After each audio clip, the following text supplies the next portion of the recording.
NCERT Physics Class 11th, 4th chapter, which is motion in plane, question number 4.24. So different statements are given to us and we have to verify whether they are true or false. A scalar quantity is one that. So for scalar quantity, we have to verify these statements. Scalar quantity is one that is conserved in a process. So this statement is false, as we know that energy is a scalar quantity, and in center of mass you will study that in case of inelastic collision the energy changes. So energy is scalar quantity.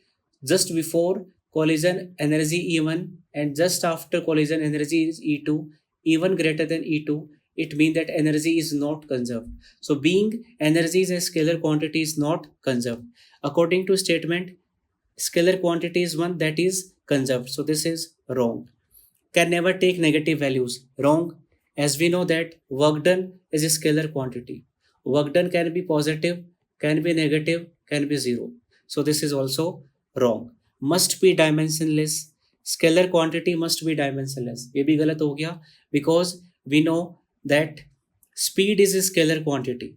Speed is a scalar quantity, but it have dimension which is meter per second. Fourth part, does not vary from one point to another. ये भी गलत हो गया because you will study a point which is potential and potential vary from one point to other. By changing the points the potential varies. So potential scalar quantity है. By changing the point it varies. So this is also wrong. And last part, has same value for observer with different orientation of axis.